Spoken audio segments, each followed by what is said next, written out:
Il y a des vies qui s'éteignent comme une bougie au vent et d'autres qui explosent comme une étoile dans la nuit.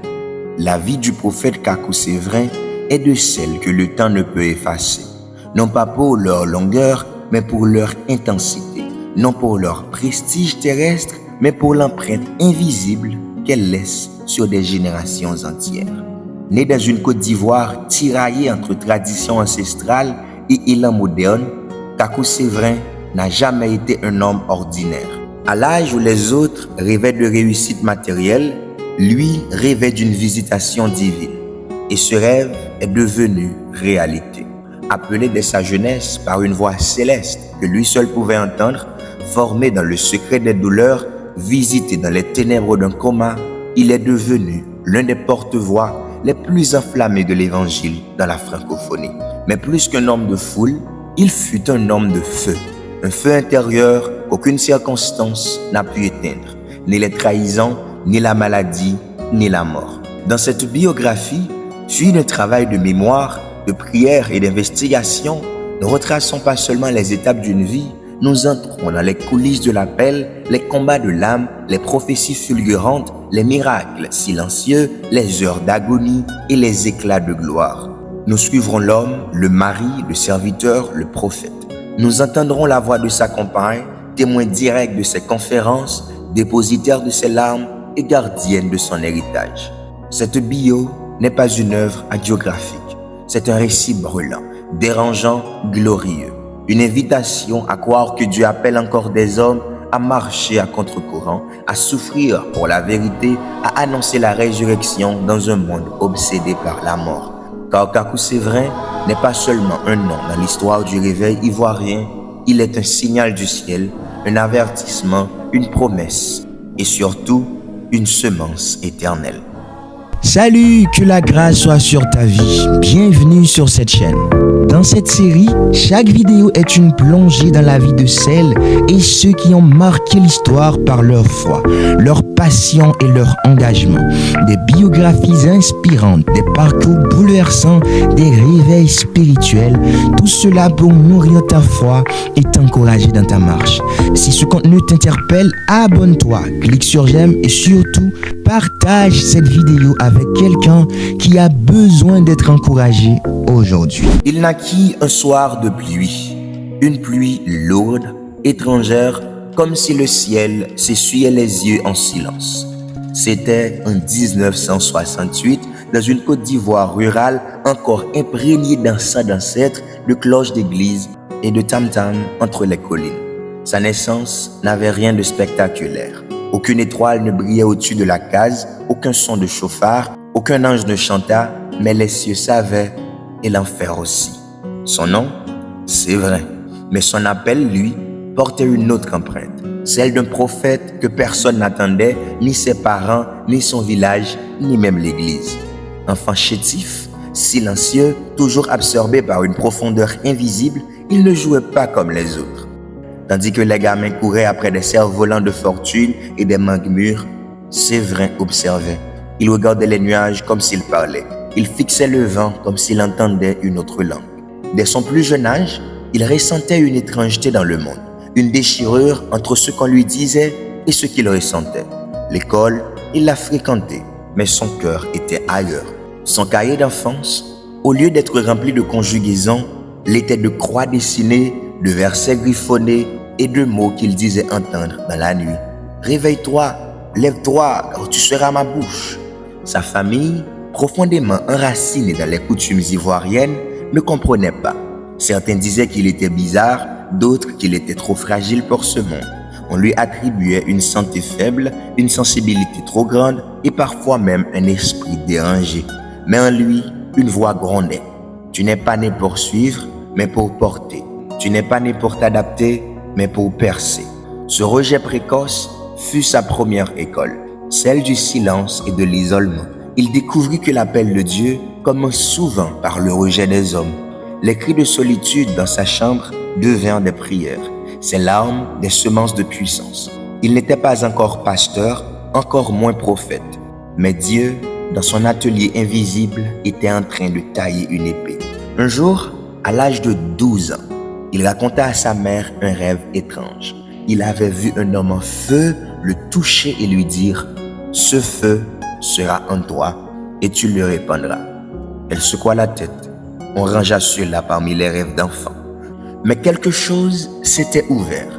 Dès lors, les songes se multiplièrent. Il entendait des voix en prière, il voyait des foules invisibles, il se réveillait le cœur battant comme ayant visité un autre monde.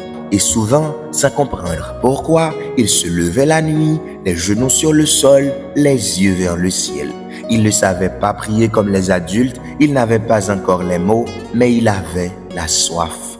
Là, dans cette soif, Dieu trouva un canal. Un cœur prêt à porter une mission trop lourde pour son âge, mais forgé dans le feu du rejet et le secret du silence. Car l'histoire du prophète Kakou-Séverin commence ainsi. Un enfant ignoré des hommes, mais visité par le ciel. Un fils que la terre rejetait, mais que Dieu regardait avec passion. Et tout ce que Dieu regarde finit par éclater en lumière.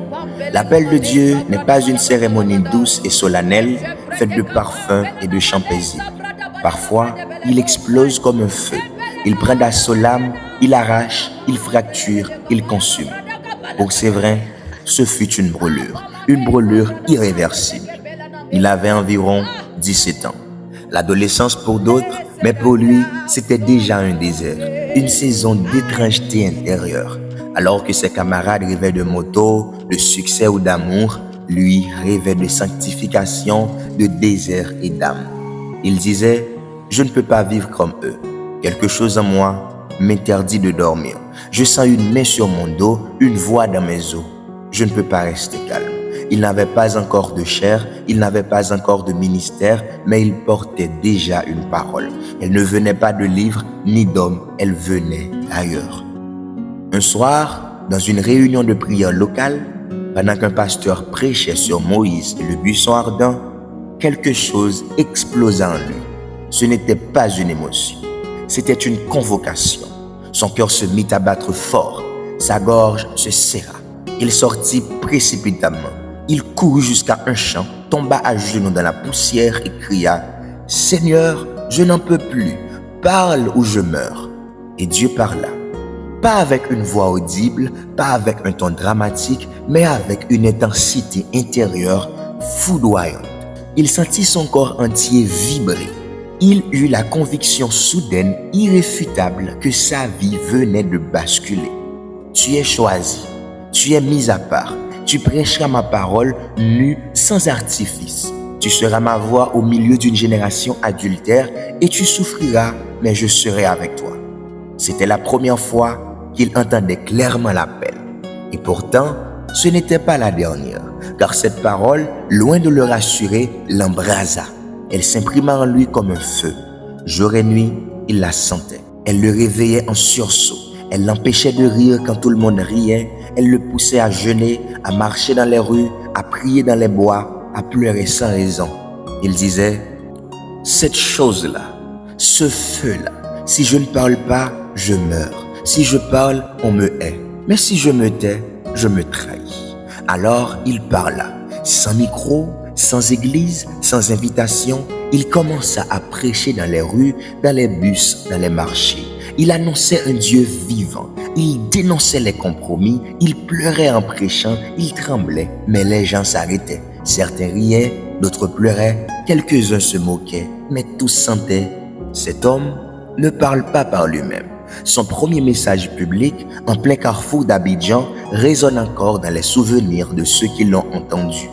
Repentez-vous, Jésus revient. Et s'il revient ce soir, que trouvera-t-il dans votre cœur? Des chants religieux ou la crainte de Dieu? On voulut l'arrêter, on voulut l'humilier, mais il ne pouvait plus s'arrêter. Il disait, ce n'est pas moi qui prêche, c'est ce feu. Ce feu parle, ce feu commande, et moi, je ne suis que cendre. Il savait que quelque chose d'irréversible s'était produit. Il n'était plus un jeune homme ivoirien parmi tant d'autres. Il était devenu un instrument, une voix, un porteur de feu. Et tout instrument forgé pour une mission doit passer par l'enclume, le marteau et la fournaise. L'appel de Dieu pour lui ne fut pas un choix. Ce fut une brûlure, une dépossession, une mise à part radicale. Un feu dans les eaux qu'aucune eau humaine ne pouvait éteindre. L'appel fait trembler, mais la consécration, elle, fait mourir. Kakou Séverin, encore jeune, encore inconnu du grand public, était déjà en train de mourir à tout ce que les autres jeunes de son âge poursuivaient. Dieu le voulait pour lui seul, pas pour une saison, pas pour une mission, mais pour toujours. Il vivait dans son corps, mais il se sentait ailleurs, comme un étranger dans sa propre génération.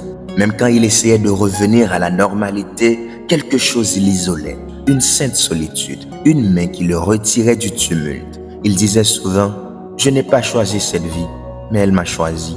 Et maintenant, je ne peux plus regarder en arrière. » À cette époque, Séverin décida de s'isoler. Il s'éloigna même de plusieurs assemblées, non pas par orgueil, mais parce qu'il sentait que Dieu voulait l'enseigner lui-même dans le désert, à la manière de Jean-Baptiste, à la manière d'Élie. Il s'enfonça dans les jeûnes, parfois extrêmes.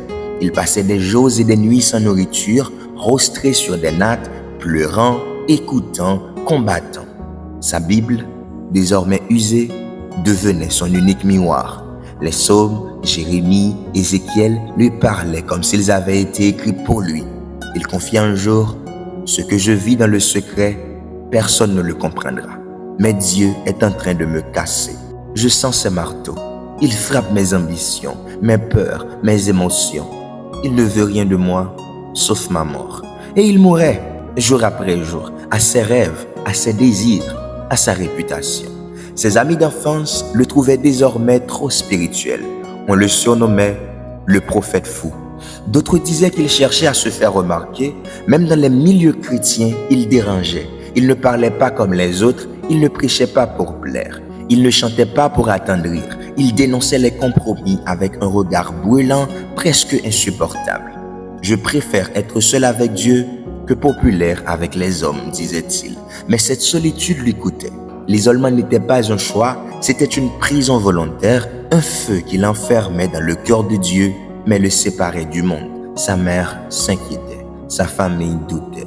Un jour, il déclara à son père, « Si Dieu ne m'utilise pas, je préfère mourir, car vivre sans être au centre de sa volonté, c'est trahir ma naissance. » Puis vint une instruction divine qu'il n'avait pas prévue, une séparation, une renonciation. Dieu lui demanda de quitter une relation affective dans laquelle il avait placé beaucoup d'espoir. Il ne comprenait pas, il lutta, il pleura, mais il obéit. Ce fut une des plus grandes douleurs de sa jeunesse. Il disait, « Le sacrifice n'est pas l'autel, c'est le cœur qu'on place dessus et j'ai mis le mien. » Ce chapitre de sa vie fut l'un des plus secrets, le plus invisible. Il n'y avait pas encore de miracle, pas encore de foule, pas encore de microphone. Mais Dieu forgeait un homme dans les larmes, dans l'incompréhension, dans l'obéissance coûteuse. Car Dieu ne confie jamais sa puissance à des hommes qui ne lui ont pas tout donné.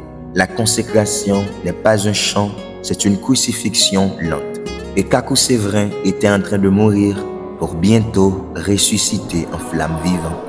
Le désert avait enfanté un prophète, non un prédicateur apprêté, non un leader fabriqué par des hommes, mais un homme façonné dans la fournaise de Dieu. Et ce que Dieu forge dans le secret, il finit toujours par l'exposer au grand jour. Kakou Séverin sortit de son isolement comme Moïse descendit du Sinaï avec un message brûlant et un regard que rien ne pouvait intimider. Il n'était pas encore populaire, mais il était déjà redouté, car ses paroles tranchantes coupaient net dans le compromis ambiant. Il ne prêchait pas pour édifier les églises, il prêchait pour les réveiller. Le réveil n'est pas un programme, c'est une interruption divine, une invasion, une tempête qui renverse les tables. Ce fut à Yopougon, dans un petit rassemblement de jeunes chrétiens, que son ministère commença publiquement. Invité à encourager les frères, il monta sur la petite estrade en bois. Il n'avait pas de titre, pas d'affiliation, seulement une Bible usée, un regard pénétrant et une voix tremblante, mais chargée. Il commença, « Vous êtes nombreux à servir Dieu avec des lèvres, mais il cherche des cœurs. Le feu de Dieu ne descend pas sur des programmes, il descend sur des autels. Où est l'autel de votre vie ?» Le silence tomba, puis les larmes. Plusieurs tombèrent à genoux, certains crièrent, Ce fut le chaos sacré, la visitation, le feu, le Saint-Esprit brisa la réunion et quelque chose commença à naître. Rapidement, son nom circula. On l'invita dans d'autres réunions, des églises émergentes, des retraites de prière. Mais à chaque prédication, il semblait dérangé. Il ne caressait pas, il réveillait. Il dénonçait l'orgueil déguisé en onction, les spectacles religieux, les titres creux. Il disait, un titre sans feu, c'est une couronne posée sur un cercueil.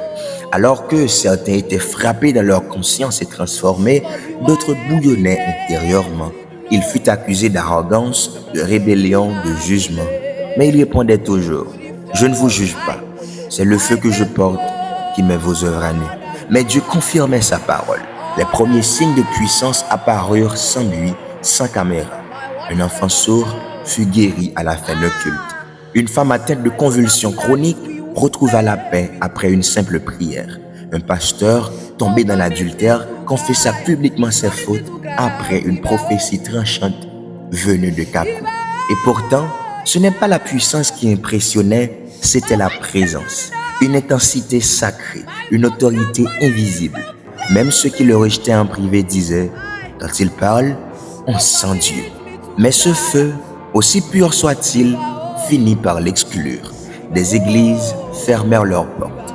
Les pasteurs qui l'avaient respecté le déclarèrent dangereux. Son nom fut murmuré comme un avertissement. Certains leaders l'interdirent de chair, disant qu'il voulait diviser le corps. Il répondit simplement, « Je ne suis pas venu diviser, mais séparer ce qui est saint de ce qui est profane. » Une nuit, seul sur le sol d'une chambre d'intercession, il pria, « Seigneur, pourquoi m'as-tu donné ce feu s'il me coûte autant d'amis ?» Et la voix intérieure répondit, « Abraham a dû quitter sa maison, Jérémie a pleuré seul, Jean-Baptiste a crié dans le désert. C'est vrai, le feu te rendra incompris, mais il ne t'éteindra pas. » Ce fut alors qu'il prit sa décision définitive, ne plus chercher à plaire aux hommes. Il prêcherait même seul, il marcherait même rejeté, car il avait compris que la fidélité à Dieu pèse souvent plus que la faveur des foules. Et ainsi, en silence, naissait le ministère du prophète Kakou Séverin, non pas dans le buis des grandes croix, mais dans le fracas des cœurs brûlés. Prêt pour la deuxième partie? On va parler sur la visitation du coma, un pacte avec la résurrection, les jours de feu, croisades, miracles et confrontations, la nuit obscure de l'âme, trahison, solitude et combat invisible, la naissance d'un mouvement, impact, fondation et feu transmissible, le legs sacré, ce que sa femme a vu, ce que Dieu a retenu, et enfin sur l'héritage en feu à ceux qui oseront reprendre le flambeau.